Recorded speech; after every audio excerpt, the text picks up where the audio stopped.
السلام علیکم friends, welcome to کتاب نگری یوٹیوب چینل کتابوں کی نگری میں خوش آمدید۔ میں ہوں آپ کی ہوسٹ اقرا یاسین، اور آج میں آپ کے لیے لے کر آئی ہوں زمزمہ ناول، جو کہ تحریر ہے فریحہ مرزا کی، قسط نمبر 14۔ لیکن اس قسط سے پہلے جلدی سے آپ کو کرنا ہوگا چینل کو سبسکرائب، ویڈیو کو کرنا ہوگا لائک، اور بیل آئیکن کا بٹن ضرور پریس کرنا ہوگا۔ اب آتے ہیں ناول کی قسط کی جانب۔ ہمنا، احد کی کال آ رہی ہے۔ زائرہ آنٹی کی پکار پر اس نے چونک کر گردن موڑی تھی، پھر کانوں سے ہینڈز فری نکال کر تیزی سے ان کی طرف بڑھی اور اپنا فون ان کے ہاتھ سے لیا۔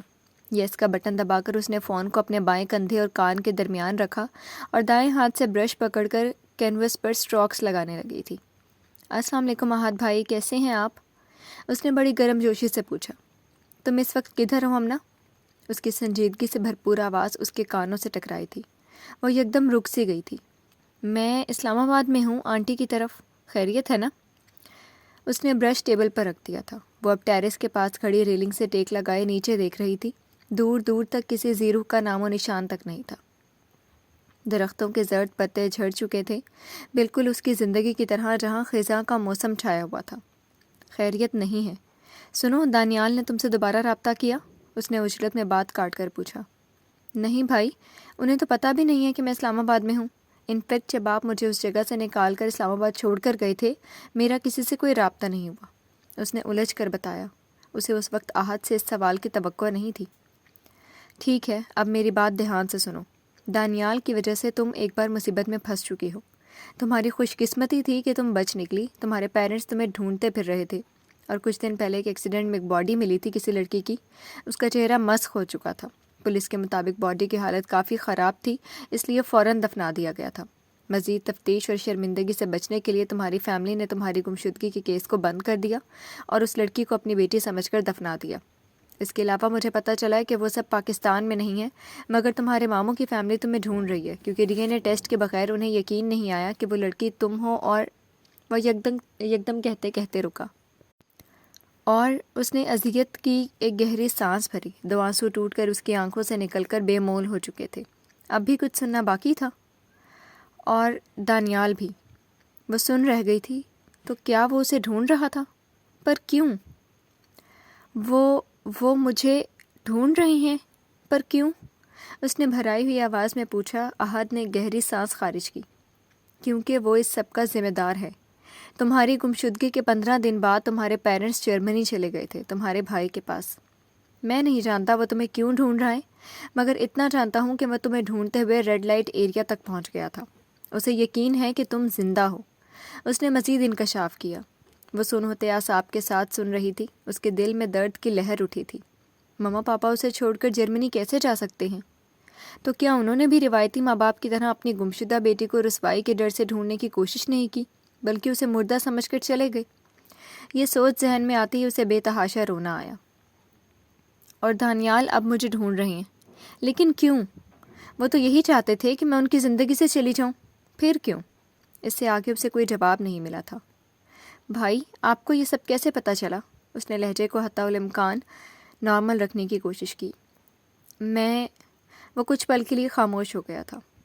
یہ جاننا ضروری نہیں ہے، وہ ٹالنے والے انداز میں بولا۔ شاید وہ اسی سوال سے بچنا چاہ رہا تھا۔ آپ لاہور گئے تھے نا؟ اس نے تصدیق چاہنے والے انداز میں پوچھا۔ ہاں۔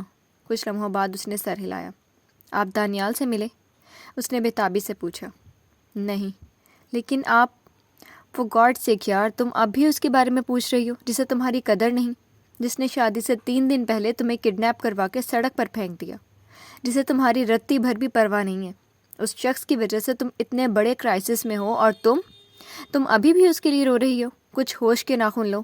وہ یکدم اپنا ضبط کھو کر بولتا چلا گیا، بغیر اس کے جذبات کی پرواہ کیے، بغیر یہ جانے کہ اس کے دل پر کیا گزر رہی ہوگی۔ ہیلو، سن رہی ہو تم؟ اس کی لمبی خاموشی پر اس نے اس کا نام پکارا اور فون کان سے ہٹا کر دیکھا۔ اسے لگا شاید کال بند ہو چکی ہے، مگر نہیں، وہ اس کی ساری باتیں سن کر بھی کال پر موجود تھی، اسی حوصلے کے ساتھ۔ کبھی محبت کی ہے آپ نے؟ اس کی آواز احد کو بہت عجیب لگی تھی، درد میں بکھری، شکست خوردہ، جیسے انسان ہر بازی ہار چکا ہو۔ ایک عجیب سی کیفیت ہوئی تھی اس کے دل کی۔ نہیں، وہ دھیرے سے بولا۔ جانتے ہیں، اس کی محبت کا کانٹا میرے دل میں اندر تک گھس کر مجھے زخمی کر چکا ہے۔ میں اس کانٹے کو نکالنے کی کوشش کروں گی تو اپنے ہاتھ زخمی کر بیٹھوں گی، نہیں نکالوں گی تو بھی میرا دل ہمیشہ تکلیف میں رہے گا۔ جانتے ہیں میرا دل بہت تکلیف میں ہے، وہ بھیگی آواز میں بے تحاشا اذیت لیے کہہ رہی تھی۔ اس کے چہرے پر ایسے زردی پھیل گئی تھی جیسے ہجر کے موسم میں کسی خزاں رسیدہ باغ میں اتری زرد شام۔ ہم نہ مت دو خود کو تکلیف، وہ بے بسی سے بولا۔ دل پتہ ہے ابھی تک کیوں تکلیف میں ہے؟ اس نے بڑی عجیب سے انداز میں پوچھا تھا۔ کیونکہ دل کو تکلیف دینے والا ابھی تک دل میں ہے۔ احد کچھ بول نہیں سکا۔ میں اسے آج تک نہیں نکال سکی دل سے۔ ایک پھانس سی چبھی تھی احد کے دل میں۔ یہ دل کی تکلیف پھر بھلا کیسے ختم ہو سکتی ہے؟ اور احد کو لگا تھا وہ اب کبھی کچھ بول نہیں سکے گا۔ اس کے سارے الفاظ اس چھوٹی سی لڑکی نے سلب کر لیے تھے۔ اپنا خیال رکھنا، 3 الفاظ کہہ کر اس نے فون بند کر دیا تھا۔ وہ کچھ دیر یوں ہی فون ہاتھوں میں لے کر کھڑی رہی تھی، پھر خاموشی سے اٹھ کر نیچے لان میں چلی آئی تھی کہ ان کی کرسی پر جھولتے ہوئے اس کا ذہن بار بار پھر ماضی میں جا رہا تھا۔ دانیال احمد، اس نے زیر لب اس کا نام دہرایا، پھر ایک گہری سانس لے کر آنکھیں موند لیں۔ وہ اس کی پہلی محبت تھا اور شاید آخری بھی۔ وہ اس سے 7 سال بڑا تھا، اس کے ماموں کا بیٹا۔ وہ اسے شروع سے ہی سخت ناپسند کرتا تھا، اور یہ ناپسندیدگی تب نفرت میں بدل گئی تھی جب بڑوں کی مرضی سے دانیال کا رشتہ اس کے ساتھ طے کر دیا گیا تھا۔ اس کی تو جیسے مراد بر آئی تھی۔ دانیال اپنے ماں باپ کے پریشر کی وجہ سے انکار نہیں کر سکا تھا۔ ہمنا شروع سے ہی جانتی تھی کہ وہ اسے ناپسند کرتا ہے، مگر یہ نہیں جانتی تھی کہ وہ اس سے اتنی نفرت کرتا ہے کہ اسے یوں برباد کر دے گا۔ شادی سے 3 دن پہلے وہ اپنا لیونگ سرٹیفکیٹ لینے کالج گئی تھی۔ اس شخص نے اسے کالج سے واپسی پر بے ہوش کر کے ایک تنگ و تاریک گلی میں پھینک دیا تھا، اور بدقسمتی سے وہ ان لوگوں کے ہاتھ لگ گئی تھی۔ وہ اس کی زندگی کا سب سے بھیانک دن تھا۔ اس نے کبھی سوچا بھی نہیں تھا کہ تقدیر اسے گندگی کے اس ڈھیر میں لے جائے گی۔ وہ احد کی احسان مند تھی جس نے اسے وہاں سے نکالا تھا۔ تم اب واپس اپنے گھر جانا چاہتی ہو؟ اس رات احد نے اس سے پوچھا تھا۔ گھر؟ اس نے زیر لب اس لفظ کو دہرایا۔ اسے یاد نہیں آیا اس لفظ سے جڑا کوئی شخص۔ وہ اب اس گھر میں نہیں جانا چاہتی تھی۔ وہ اس شخص کا سامنا نہیں کرنا چاہتی تھی۔ وہ یہ بھی جانتی تھی کہ کوئی اس کا یقین نہیں کرے گا۔ اس کے ماں باپ کو دانیال پر اندھا بھروسہ تھا۔ نہیں، میں گھر نہیں جا سکتی، وہ ہولے سے گردن ہلا کر بولی۔ اوہ، تو پھر تم کہاں جاؤ گی؟ وہ غالباً رات کے اس پہر اسے یوں تنہا چھوڑ کر نہیں جانا چاہتا تھا۔ وہ لاکھ اکڑ اور بدمزاج سہی، مگر سامنے بیٹھی چھوٹی سی لڑکی اس وقت اسی کے رحم و کرم پر تھی۔ میری ایک آنٹی رہتی ہیں اسلام آباد، آپ مجھے اسلام آباد کسی بھی بس اسٹینڈ پر چھوڑ دیں، آگے میں خود چلی جاؤں گی۔ وہ دھیمے لہجے میں سنجیدگی سے بول رہی تھی۔ اس کی آواز میں ایک ٹھہراؤ تھا۔ کیفے کی زرد روشنی اس کے چہرے کو دمکا رہی تھی۔ ڈونٹ وری، میں تمہیں تمہاری آنٹی کے گھر ہی ڈراپ کر دوں گا، اس نے کھلے دل سے آفر کی۔ وہ ایک بار پھر ممنونیت سے مسکرائی تھی۔ تشکر کے آنسو اس کی آنکھوں میں چھلک رہے تھے۔ ویسے تم اسلام آباد جا کر کرو گی کیا؟ اس نے گاڑی ریورس کرتے ہوئے یکدم پوچھا۔ میں ایک آرٹسٹ ہوں اور اسٹوڈنٹ بھی، میرے پاس کوئی پلان نہیں ہے، ابھی میں نے کچھ نہیں سوچا، بس سادگی سے بتا رہی تھی۔ اس نے مزید کوئی تبصرہ نہیں کیا تھا۔ وہ اسے اسلام آباد اس کی آنٹی کے گھر تک چھوڑ گیا تھا، اور ساتھ ہی اپنا فون نمبر دیتے ہوئے کہا تھا، تمہیں جب بھی کوئی پرابلم ہو مجھے بتانا۔ تھینک یو سو مچ احد بھائی، وہ چمکتی ہوئی آنکھوں کے ساتھ بولی تھی، پھر اس کے چہرے کے سنجیدہ تاثرات دیکھ کر رک سی گئی۔ میں آپ کو بھائی کہہ سکتی ہوں؟ وہ اجازت چاہ رہی تھی۔ وہ کچھ حیران ہوا تھا۔ پہلی لڑکی تھی جو اسے بھائی کہہ رہی تھی، اسے برا نہیں لگا تھا۔ شیور، ہلکی سی حیرانی کے ساتھ اس نے کندھے اچکائے تھے۔ پھر وہ واپس آ گیا تھا، لیکن اس چھوٹی سی لڑکی کو نہیں بھولا تھا۔ اکثر وہ کال کر کے اس کا حال چال پوچھ لیتا تھا۔ تم آرٹسٹ ہو؟ میں نے تمہاری پینٹنگز دیکھی ہیں، تم کسی کمپٹیشن میں حصہ کیوں نہیں لیتی؟ مجھے ایک دوست نے بتایا ہے کہ شریعہ اکیڈمی کی طرف سے بھی کیلیگرافی کمپٹیشن رکھا گیا ہے۔ نہیں، بلکہ تم ایک کام کیوں نہیں کرتی؟ PNCA Pakistan national council of arts میں ورکشاپ اوپن ہوئی ہے آرٹسٹ کے لیے، تمہیں بہت کچھ سیکھنے کا موقع ملے گا۔ اس دن فون پر وہ چھوٹتے ہی بولا تھا۔ وہ اس کی جذباتیت پر بے اختیار ہنس پڑی تھی۔ میں بتا رہا ہوں تم نے پارٹیسپیٹ کرنا ہے، وہ اس کے سر ہوا۔ اوکے، میں حصہ لوں گی، اس نے حامی بھر لی تھی، اور وہ اس دن سے اپنی پینٹنگ میں مصروف ہو کر بہت حد تک اس کی یادوں سے دور بھاگنے کی کوشش کر رہی تھی۔ وہ جانتی تھی کہ وہ ایک بااثر گھرانے سے تعلق رکھتی ہے اور اس کی گمشدگی پر گھر میں کوہرام مچ گیا ہوگا، لیکن وہ یہ بھی جانتی تھی کہ وہ دوبارہ اس گھر میں واپس نہیں جا سکتی۔ واپسی کا اب کوئی راستہ نہیں بچا تھا۔ آگے کیا ہوگا، اس نے بے اختیار سوچا تھا۔ وہ بہت گہری نیند میں تھا جب کسی نے اس کے منہ پر پانی سے بھرا جگ الٹ دیا تھا۔ شدید غصے سے کھولتے ہوئے اس نے بیڈ سے اتر کر ایسی عظیم حرکت کرنے والے کو کچھ سخت سست سنانی چاہی تھی، لیکن پاپا کو سامنے دیکھ کر اس کا غصہ جھاگ کی طرح بیٹھ گیا تھا۔ ایسے کون اٹھاتا ہے پاپا؟ وہ اپنی گیلی ہوئی بیڈ شیٹ کو تعصب سے دیکھ رہا تھا۔ ایسی نالائق اولاد کو ایسے ہی اٹھایا جاتا ہے، انہوں نے برہمی سے کہا اور ہاتھ میں پکڑا موبائل اس کی آنکھوں کے سامنے کیا۔ دیکھو صاحبزادے، 11 بج چکے ہیں، دن چڑھ چکا ہے، لیکن آپ کی نیندیں ہیں پوری ہی نہیں ہوتی۔ وہ غصے اور برہمی سے بول رہے تھے۔ آپ کیا چاہتے ہیں میں صبح جلدی اٹھ کر فوٹوسنتھسس کروں؟ وہ چڑ کر بولا تھا۔ صبح اٹھ کر پودے فوٹوسنتھسس کے ذریعے اپنی خوراک بناتے ہیں، پرندے صبح اٹھ کر اللہ کی تعریف بیان کرتے ہیں، پھر اپنے لیے دانہ ڈھونڈنے نکلتے ہیں، لیکن بیٹا، جو انسان ہے یہ اشرف المخلوقات ہو کر بھی اپنے نفس کے آگے ہار مان کر فجر کے وقت سویا پڑا رہتا ہے، اور پھر شیطان کی بات مان کر بجائے اپنا رزق تلاش کرنے کے غفلت کی نیند سو کر اپنا دن برباد کرتا ہے۔ انہوں نے لیکچر دے ڈالا تھا۔ میں ماسکو میں جاگنگ کرتا ہوں صبح، بلکہ میں اور بورس تو بائک ریسنگ۔ اس نے کہتے کہتے زبان دانتوں تلے دبائی اور چور نظروں سے پاپا کا چہرہ دیکھا جہاں برہمی کے تاثرات تھے۔ تو تم میری وارننگ کے باوجود وہاں ریسنگ سے باز نہیں آئے نا؟ ان کے لہجے میں غصہ، ملامت، افسوس سب کچھ تھا۔ یہ سن کے وہ اولاد تھا جس نے کبھی نہیں سدھرنا تھا۔ اوہ، اس نے بے اختیار سر پر ہاتھ مارا۔ ناشتہ کر کے نیچے آؤ، تمہاری بھابھی کیا سوچتی ہوں گی؟ انہوں نے بات کو جانے دیا۔ بھابھی؟ اس نے سوالیہ نظروں سے انہیں دیکھا۔ اوہ اچھا، آپ بھائیان کی محبوبہ کی بات کر رہی ہیں۔ اس نے سمجھنے والے انداز میں سر ہلایا۔ شرم کرو، بھابھی ہے وہ تمہاری۔ حمیر قاضیان نے اسے ایک بار پھر ڈپٹا۔ پاپا، آپ مجھے صبح صبح شرم سکھانے آئے تھے؟ وہ سنجیدگی سے آنکھیں پھیلا کر بولا۔ امیر قاضیان، لاسٹ وارننگ، فضول باتیں بند کرو اور نیچے آؤ۔ وہ تنک کر بولے۔ ایک تو پہلے ہی میں تھکا ہوا ہوں، 2 دن سے نیند حرام ہوئی ہے میری، اوپر سے کوئی سونے بھی نہیں دیتا۔ اس نے دہائی دی۔ کیوں؟ ڈانس کلب میں ناچنے کی بجائے گھر بیٹھ کر نیند پوری کی جا سکتی ہے بیٹا۔ انہوں نے بھگو کر مارا تھا۔ آپ کو کیسے پتا؟ وہ حیرت زدہ ہی تو رہ گیا تھا۔ مجھے سب پتا ہے، باپ ہوں میں تمہارا۔ پاپا، مجھے ماسکو بھیج دیں، آپ کو آپ کی اس لاڈلی بھانجے کی قسم، میری جان بخش دیں۔ اس نے باقاعدہ ہاتھ جوڑ لیے تھے۔ بند کرو اپنی ڈرامے بازیاں، اب وہ تمہارے ساتھ جائے گی تاکہ مجھے تمہاری رپورٹ ملتی رہے، انہوں نے سخت لہجے میں کہا اور کمرے سے چلے گئے تھے۔ کیا؟ پاپا آپ ایسا نہیں کر سکتے، وہ اونچی آواز میں بولا، پھر اس نے یکدم کچھ سوچ کر فون اٹھایا اور مس وائرس کو فون کیا تھا۔ اس واقعے کو 2 دن گزر چکے تھے، اس کی اتنی خاموشی اسے ہضم نہیں ہو رہی تھی۔